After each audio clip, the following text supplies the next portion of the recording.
रोहिणी माझ्या चॅनल मध्ये तुमचे स्वागत आहे। तर मैत्रिणींनो, कितीही नवीन फॅशन आली तरीही काठपदर साडीची फॅशन ही जुनी होत नाही आणि होणारही नाही।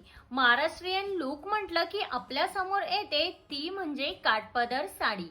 लग्न असू देत, कुठला सण समारंभ असू देत, काठपदर साड्या ह्या महिला आवडीने नेसतात आणि काठपदर साडीला सगळ्यात जास्त पसंती ही दिली जाते। तर त्यामध्ये नारायणपेठ साडी असू देत, सिल्क साडी असू देत, कांजीवरम साडी असू देत किंवा बनारसी साडी असू देत, प्रत्येक साडी ही आपण आवडीने नेसतो। ब्लाउज मध्ये काठपदर साडी असेल, त्यावरती सुंदर असा ब्लाउज हा तुम्ही शिवून घेतला असेल तरच तुमचा लुक हा आकर्षक आणि सगळ्यांमध्ये उठून दिसणार आहे। काठपदर साडी ही तेव्हाच सुंदर दिसते जेव्हा त्या साडीचा ब्लाउज हा आपण परफेक्ट शिवून घेऊ।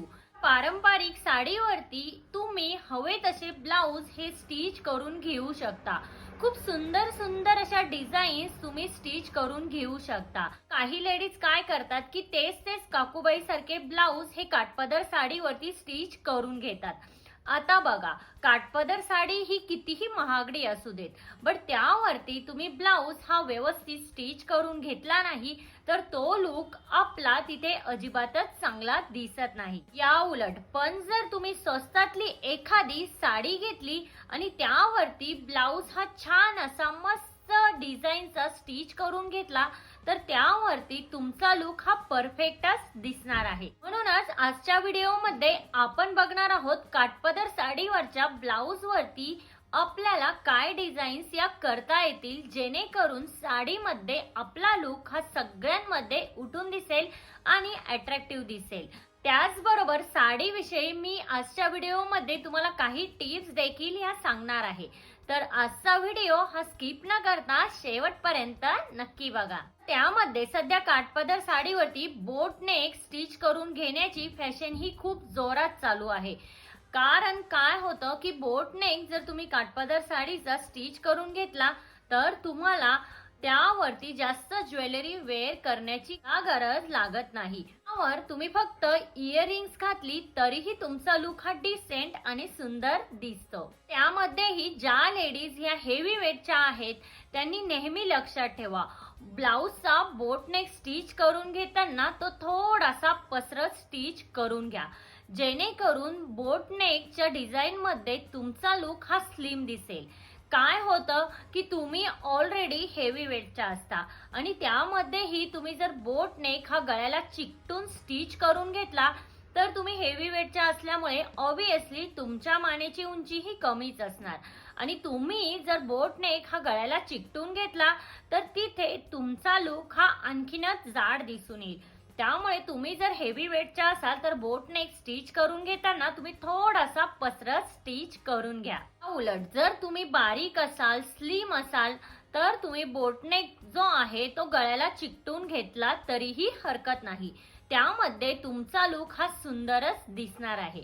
आता बोटनेक मध्ये तुम्ही असे वेगवेगळ्या प्रकारच्या डिझाईन्स ही स्टिच करून घेऊ शकता। बॅक साइडनेही तुम्ही छान अशा डिझाईन्स या करून घेऊ शकता, त्यामध्येही तुमचा लुक हा खूप सुंदर दिसेल। पूर्वीच्या काळी अशी ही पफची फॅशन ही खूप जास्त ट्रेंडिंग मध्ये होती। अगेन ही पफची जी फॅशन आहे ही आता देखील खूप जास्त ट्रेंडिंग मध्ये चालू आहे।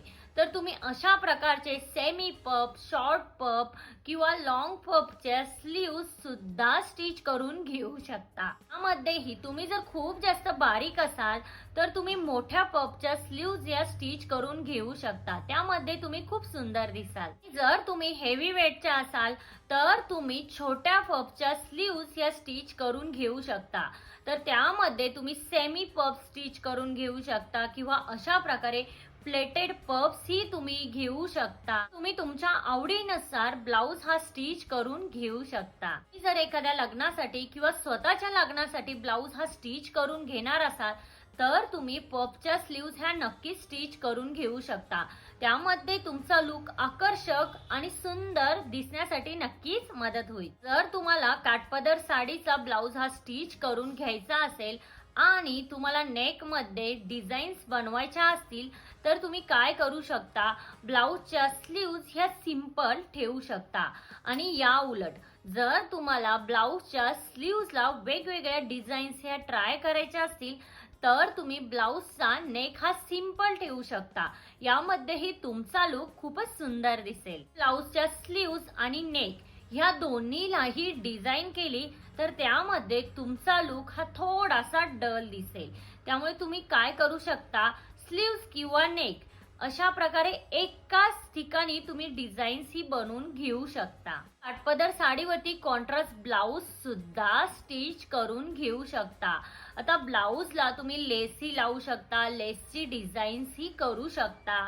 तुमच्या काठपदर साडीचे काठ हे खूप जास्त मोठे असतील तर तुम्ही त्या साडीवरचा ब्लाऊज हा थोडासा सिंपल स्टिच करून घ्यायला हवा. मध्ये ही सगळ्यात महत्वाची गोष्ट म्हणजे जेव्हा तुम्ही साडी ही विकत घेता, जेव्हा तुम्ही ब्लाऊज हा स्टिच करून घेता तेव्हा तुम्ही एखाद्या चांगल्या टेलर कडेच तुमचा ब्लाऊज हा शिवून घ्या. काय होतं की तुम्ही एखादी महागातली महागडी साडी घेतली आणि त्यावरती तुम्ही ब्लाऊजच व्यवस्थित स्टिच करून घेतला नाही तर तो लुक तिथे आपला चांगला वाटत नाही. त्यामुळे तुम्ही काय करू शकता, एखाद्या चांगल्या टेलर कडनंच तुम्ही ब्लाऊज हा स्टिच करून घ्या. तुम्ही जर हेवी वेटचे असाल तर तुम्ही फुल स्लीव्ज 3/4 किंवा एल्बो स्टिच करून घेऊ शकता. यामध्ये तुम्ही खूप सुंदर दिसाल. जर तुम्ही बारीक असाल तर तुम्ही ब्लाऊज हा स्लीवलेस स्टिच करून घेऊ शकता. जर तुम्ही स्लीवलेस मध्ये कम्फर्टेबल असाल तर तुम्ही बारीक असाल तर स्लीवलेस ब्लाऊजच्या वेगवेगळ्या डिझाईन्स या तुम्ही नक्की ट्राय करू शकता. मी लक्षात ठेवा, जर तुमची काठपदर साडी ही प्लेन असेल तर त्यावरती तुम्ही वर्कचा ब्लाऊज हा नक्की वेअर करा. जर तुमची काठपदर साडी ही हेवी वर्कची असेल, जरीची असेल तर तुम्ही त्यावरती ब्लाऊज हा प्लेन स्टिच करून घ्या. त्यामध्ये तुमचा लुक डिसेंट आणि क्लासी दिसेल. बरोबर, साडी निवडताना एक गोष्ट लक्षात ठेवा, जर तुम्ही हेवी वेटच्या असाल तर तुम्ही साडी निवडताना फुगीर साडी ही अजिबात निवडू नका किंवा मोठ्या काठाची साडी ही अजिबात निवडू नका. तर तुम्ही मीडियम किंवा छोट्या काठाची साडी ही निवडा. तर तुम्ही बारीक असाल, स्लिम असाल तर तुम्ही मोठ्या काठाची साडी ही निवडू शकता. त्याचबरोबर तुम्ही जर बारीक असाल तर तुम्ही फ्रिलवाले किंवा पफ्सच्या स्लीव्ज ह्या स्टिच करून घेऊ शकता. फ्रेंड्स, तुम्ही ही विचार करत असाल की काठपदर साडीवरती कुठल्या प्रकारच्या डिझाईन्स या स्टिच करून घ्यायला हव्या जेणेकरून आपला लुक हा आकर्षक दिसण्यासाठी मदत होईल, तर ह्या व्हिडिओमध्ये मी काही थोडक्यात टिप्स तुमच्या सोबत शेअर केल्या आहेत. तर ह्या टिप्स तुम्ही नक्की फॉलो करा. तर मैत्रिणींनो, आजच्या व्हिडिओमध्ये इतकंच. आजचा व्हिडिओ हा तुम्हाला कसा वाटला? आजचा व्हिडिओ जर तुम्हाला हेल्पफुल वाटला असेल तर लाईक, शेअर, सबस्क्राईब नक्की करा. भेटूया अशाच एका नवीन व्हिडिओमध्ये. तोपर्यंत काळजी घ्या. Thank you everyone.